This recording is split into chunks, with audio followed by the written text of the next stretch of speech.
Hello viewers, আসসালামু আলাইকুম। কেমন আছেন সবাই? আশা করি সবাই ভালো আছেন।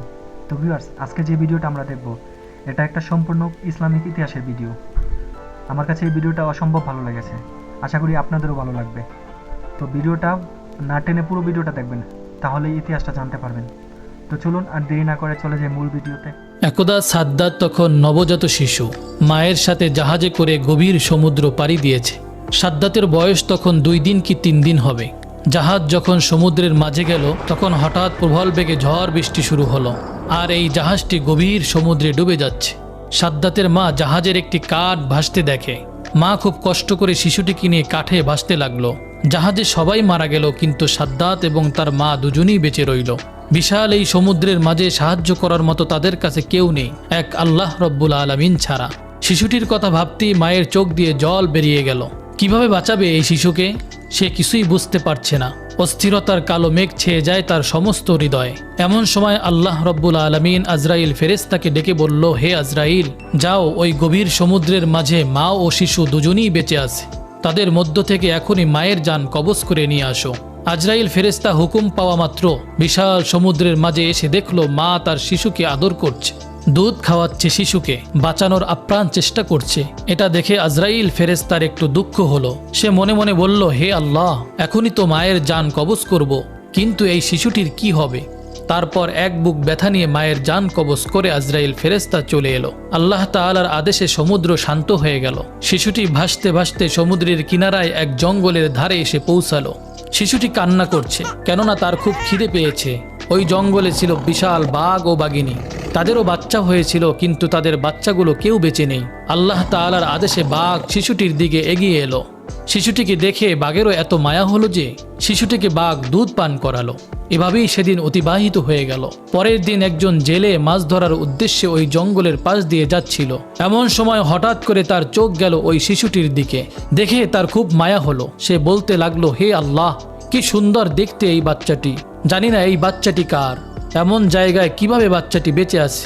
তার তো খাবার কিছু নেই, জানি না কোন মায়ের এই সন্তান। এসব কথা ভাবতে ভাবতে তার এত মায়া হলো, সে শেষ পর্যন্ত বাচ্চাটিকে তুলে নিল এবং বাচ্চাটিকে নিয়ে আপন গোত্রের সর্দারের কাছে নিয়ে আসলো। তাদের সর্দার শিশুটিকে দেখে খুবই মুগ্ধ হলো এবং বলল, এই শিশুটি তুমি কোথায় পেয়েছো? তুমি কি জানো এর মা বাবা কোথায় আছে? আমাদের উচিত তার মা বাবার কাছে দিয়ে দেওয়া। তখন লোকটি বলল, সর্দারজি, আমি জঙ্গলের পাশ দিয়ে যাবার সময় দেখলাম জঙ্গলের মধ্যে একটি গাছের নিচে বাচ্চাটি ক্রন্দনরত অবস্থায় আছে। আশপাশে তার কেউ ছিল না।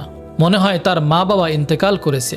তাকে দেখে আমার খুব মায়া হলো, এজন্যই আপনার কাছে নিয়ে আসলাম। তখনই সর্দারজি বলল, ঠিক আছে, আমারও কোনো সন্তান নেই, এই শিশুটির দায়িত্ব আমি নিলাম। আজ থেকে আমি এই শিশুটিকে লালন পালন করব। এভাবেই শিশু সাদ্দাত বড় হতে লাগলো। বাচ্চাটির বয়স 8-9 বছর বয়সে উপনীত হলে অন্যান্য বাচ্চাদের সাথে সেও মাঠে খেলা করতে যেত। অন্যান্য বাচ্চাদের মধ্যে সে ছিল খুবই সুন্দর এবং স্বাস্থ্যবান। তার মায়াময় চেহারা সকলকে আকর্ষণ করত। সে ছিল খুবই স্বাস্থ্যবান এবং চালাক। তার ছিল ভীষণ সাহস। একদিন সে মাঠে খেলা করছিল। তারপর হঠাৎ সে দেখল কিছু সৈন্য পার্শ্ববর্তী রাস্তা দিয়ে এগিয়ে চলছে। এটা দেখে সবাই ভয়ে পালিয়ে গেল, কিন্তু বাচ্চা সাদ্দাত সেখানেই দাঁড়িয়েছিল। সৈন্যদের মধ্যে একজনের চোখ অন্ধ ছিল। সে জানত অন্ধত্ব দূরকরণে সুরমা একটি মহা ঔষধ। তাই সে যখন যেখানেই যেত সুরমার খোঁজ করত। রাস্তার পাশ দিয়ে যাবার সময় ওই অন্ধ সেনা একটি সুন্দর কৌটার অনুসন্ধান করল। সেটি তুলে দেখল একটি সুরমার কৌটো। এতে করে সে অনেক খুশি হলো। সৈন্যটি কৌটো খুলে তার চোখে সুরমা লাগাতে যাবে, এমন সময় আরেকজন সৈন্য বলল, আপনি চোখে লাগানোর আগে সুরমাটি পরীক্ষা করুন, এই সুরমার মধ্যে ক্ষতিকর কিছু থাকতে পারে। তখন সে বলল, কিভাবে পরীক্ষা করব? এবার অন্য একজন সৈন্য বলল, ওই দেখুন, ওই যে বাচ্চাটি দাঁড়িয়ে রয়েছে, ওকে দিয়ে পরীক্ষা করুন। এবার ওই সৈন্যটি তাকে বলল, তুমি এখানে দাঁড়িয়ে আছো কেন? এদিকে এসো। বাচ্চাটি তাদের ভয় না করে এগিয়ে এলো এবং বলল, আমাকে ডেকেছেন কেন? আমি তো কিছু করিনি। সৈন্যটি বলল, এই সুরমাটি তুমি চোখে লাগাও। তো বাচ্চাটি ভয় না করে সুরমা চোখে দিল। সুরমা চোখে দেওয়া মাত্রই তার অন্তর্চক্ষু খুলে গেল। দুনিয়ার সমস্ত বস্তু তার দৃষ্টিগোচর হতে লাগলো। এমনকি জমিনের নিচে থাকা সমস্ত স্বর্ণ, রূপা, হিরে, আরও সমস্ত দামি দামি খাজানা দেখতে পেল। বাচ্চাটি ছিল খুবই চালাক। শুধু চালাক নয়, প্রতারক। বাচ্চাটি মনে মনে বলল, এসব কথা এদেরকে বলা যাবে না, আমাকে অন্য কিছু বলতে হবে। অন্যদিকে এক সৈন্য বলল, কি ব্যাপার, তুমি কিছুই বলছো না কেন? কি হয়েছে তোমার? আর তখনই বাচ্চাটি মিথ্যা অভিনয় করে কাঁদতে কাঁদতে বলল, সুরমা লাগানোর ফলে চোখে মারাত্মক ব্যথা অনুভব হচ্ছে, আমার চোখ জ্বলে যাচ্ছে, এখন আমি কি করব? আপনারা আমাকে কি চোখে দিয়েছেন? এই কথা শুনে একজন সৈন্য অন্ধ ওই সৈন্যকে বলল, মনে হয় সুরমায় কোনো ভেজাল মিশ্রিত আছে, এটা ওই আসল সুরমা নয়। এরপর তারা সুরমার কৌটা ফেলে ভয়ে ওই স্থান ত্যাগ করলো। বাচ্চাটি দ্রুত ওই সুরমার কৌটা নিয়ে বাড়িতে চলে এলো। বাড়িতে এসে তার বাবার নিকট বলল, বাবা, আমি এমন এক জিনিস পেয়েছি যেটা দিয়ে খুব তাড়াতাড়ি আমরা রাজা হয়ে যাব। তখন তার বাবা বলল, কি এমন পেয়েছো? তখন বাচ্চাটি বলল, বাবা, আমি এমন এক সুরমা পেয়েছি যেটা চোখে লাগালে জমিনের নিচে সমস্ত স্বর্ণ, রূপা, হিরে, মণি, মুক্তা সবকিছু দেখতে পাই। তখন বাবা বলল, বড় আনন্দের কথা শোনালে বাবা, তোমার কোনো ভয় নেই, আমার অনেক লোকজন আছে, আরও আছে অসংখ্য ঘোড়া ও গাধা, তুমি চোখে সুরমা লাগিয়ে চলো, তুমি যখনই স্বর্ণ, রূপা, খাজানা দেখতে পাবে তখনই আমাদেরকে বলবে, আমরা উঠিয়ে নেব। এভাবেই 10 বছর পর বাচ্চাটি যখন পূর্ণ যুবকে পরিণত হলো, তখন হঠাৎ একদিন সর্দার মৃত্যুবরণ করলো। সর্দারের মৃত্যুর কিছুদিন পর একজন লোক বলল, এখন আমাদের সর্দার কে হবে? অপর দিকে থাকা একজন ব্যক্তি বলল, যেহেতু আমাদের সর্দার তাকে লালন পালন করে বড় করে তুলেছে, তাই এই যুবককে সর্দার করা হোক। সবার অনুমতিতেই এই যুবককে সর্দার করা হলো। কিছুদিন পর যুবক সাদ্দাত অনেক অহংকারী হয়ে গেল, কারণ তার কাছে প্রচুর ধন সম্পদ ছিল। সে কারো পরোয়া করত না, এমনকি দেশের বাদশাকেও সে পরোয়া করত না। এভাবেই কয়েক বছর পর তার প্রশিক্ষণপ্রাপ্ত সৈন্য দ্বারা দেশের বাদশাকে পরাজিত করে সে নিজেই দেশের বাদশার সিংহাসনে আরোহণ করল। এক রাষ্ট্রীয় ক্ষমতা নিজের হাতে তুলে নেয়। এক সময়ের অসহায় বাচ্চা আজ দেশের রাষ্ট্রপ্রধান। একদিন বাদশাহ সাদ্দাত তার রাজদরবারে উজির, নাজির, মন্ত্রী এবং সমস্ত কর্মচারীকে ডেকে বলল, আমার ধন দৌলত, সোনা, রৌপ্য, হিরে, ঘোড়া, হাতি, গাধা সহ কোনো জিনিসের অভাব নেই। আমার যেরকম সুন্দর চেহারা, ধন সম্পদ আছে, তাতে কি আমি খোদা হবার উপযুক্ত নয়? তখন সেখানে উপস্থিত থাকা মন্ত্রী, উজির, নাজির সকলেই একসাথে বলল, নিশ্চয়ই, এত যার ধন দৌলত, দালান কোটা, হাতি, ঘোড়া সবই তো আছে, তুমি যদি খোদা না হও তাহলে এই দুনিয়ায় খোদার উপযুক্ত আর কে? এত সুন্দর ভরা মণি, মুক্ত, হিরে, জহুরত, এত কর্মচারী, এত লোক সবই তো আছে, তাহলে তুমিই খোদার উপযুক্ত। তখন বাদশাহ সাদ্দাতের আরও অহংকার বেড়ে গেল। সে তখন বলল, কাল থেকে এই দেশে কোনো মানুষই যেন গাছ পূজা বা পাথর মূর্তি পূজা না করে, সবাই যেন বাদশাহ সাদ্দাতকে পূজা করে। আসলেই বাদশাহ সাদ্দাতের উপর কথা বলার মতো সাহস কারো ছিল না। বাদশাহ সাদ্দাতের হুকুম মতো পরের দিন থেকে তার সৈন্যবাহিনী দেশের বিভিন্ন প্রান্তে বেরিয়ে পড়ল। একটি স্থানে গিয়ে তারা ঘোষণা করল, আজ থেকে এই দেশে কেউ মূর্তি পূজা করবে না, তার বদলে বাদশাহ সাদ্দাতকে পূজা করবে। যদি এই হুকুম কেউ অমান্য করে তাহলে তাকে মৃত্যুদণ্ড দেওয়া হবে। এই কথা বলার পর তার সৈন্যবাহিনী সেখান থেকে চলে গেল।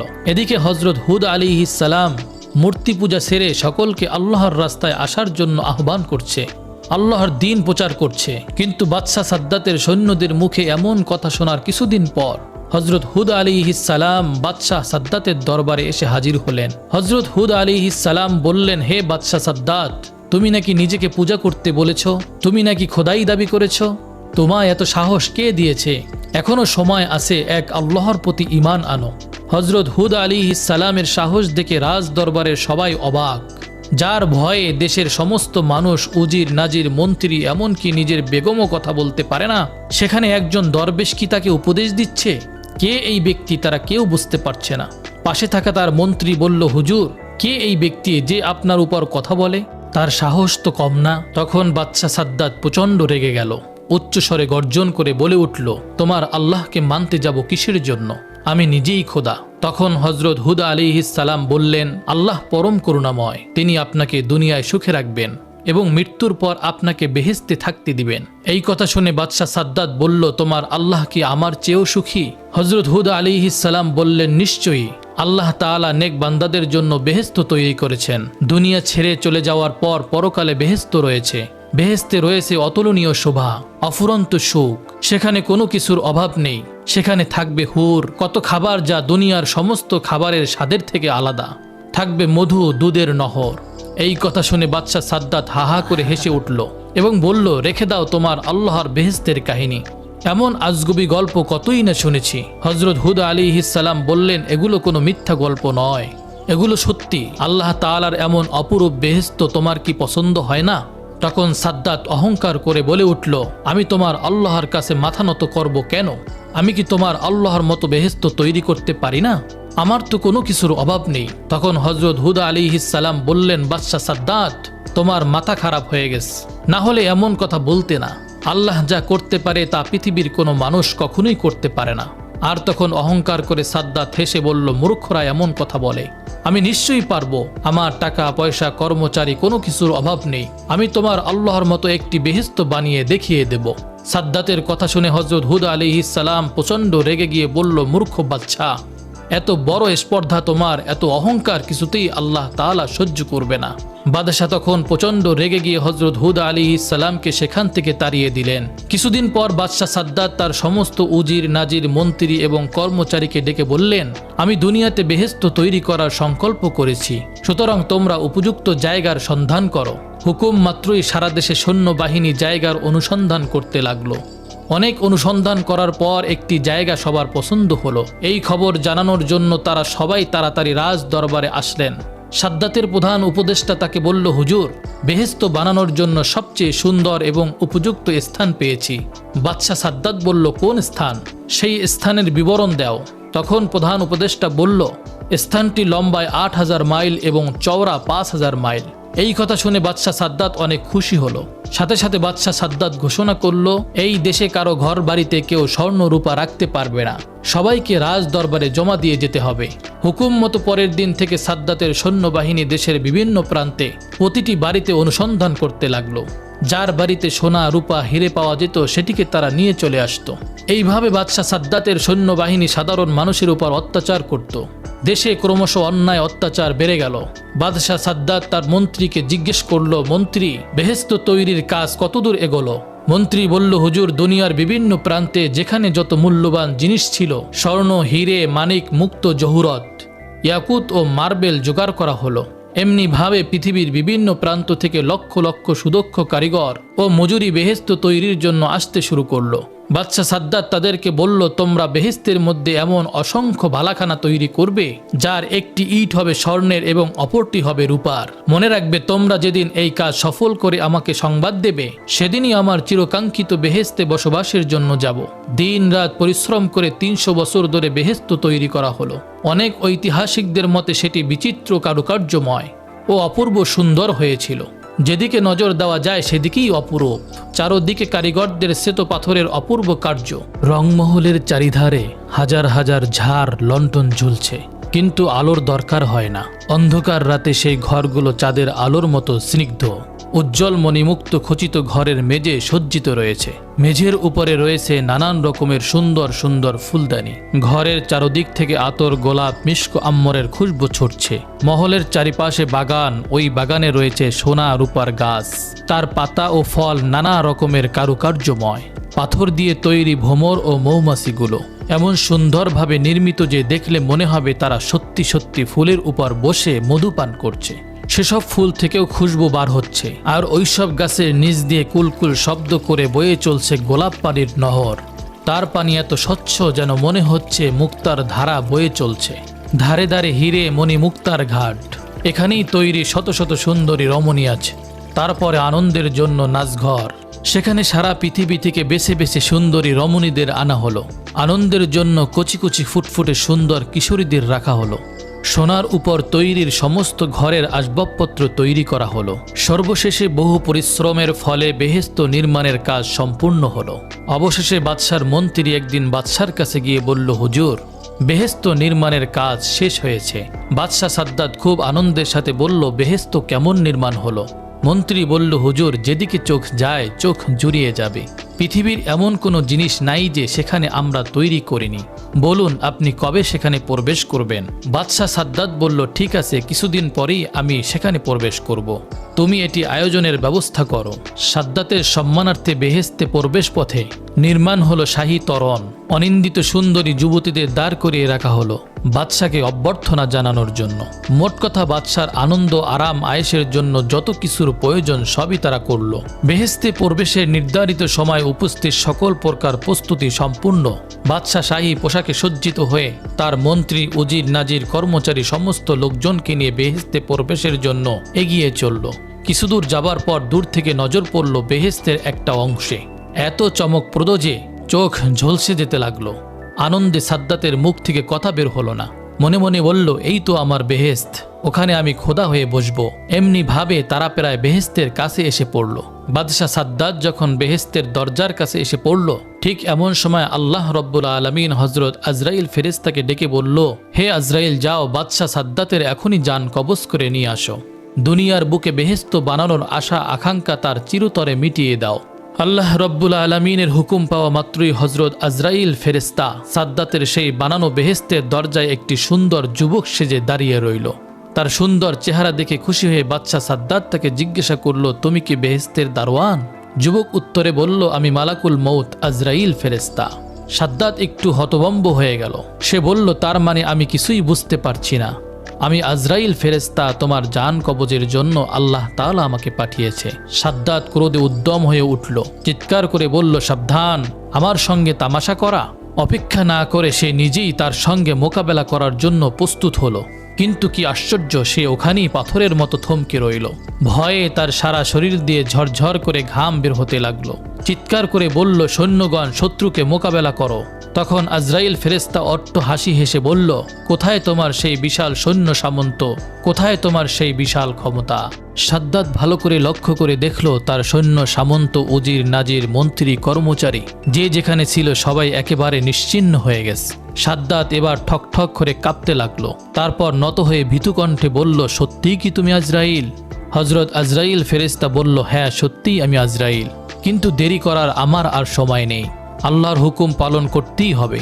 এখনই তোমার জান কবজ করে নেব। সে শিশুর মতো অসহায়ভাবে হাউমাউ করে কেঁদে উঠল। মিনতি করে হাত জোর করে পায়ে ধরে বলে উঠল, সামান্য সময় দাও হে আজরাইল, অনেক সাধ করে বহু বছর ধরে আমি বেহেশত তৈরি করেছি, একটু সামান্য দেখার সুযোগ দাও। তীব্র গর্জন করে হজরত আজরাইল ফেরেশতা বলল, খবরদার, এক পাও এগিয়ে আসবে না। সাদ্দাত হাউমাউ করতে শুরু করে দিল। সেই অবস্থাতেই হজরত আজরাইল ফেরেশতা তার জান কবজ করে চলে গেল। তারপর হঠাৎ একটা ভয়ঙ্কর এবং ভীষণ আওয়াজে সাদ্দাতের তৈরি সেই স্বাদের বেহেশত একেবারে মাটির সঙ্গে মিশে গেল। পৃথিবীর জমিনে তার আর কোনো চিহ্ন রইল না। পৃথিবীর জমিনে অহংকারের ফল কিরূপ হয় সেটা শুধু রয়ে গেল মানুষের মনে। একদিন হজরত আজরাইল ফেরেশতা আল্লাহর দরবারে উপস্থিত হয়ে বললেন, আপনার নির্দেশে আমি মানুষের জান কবজ করে থাকি, এতে আমার কোনো দয়া মায়া লাগে না। তবে দুটি মানুষের জান কবজ করার সময় আমার একটু মায়া হয়েছিল।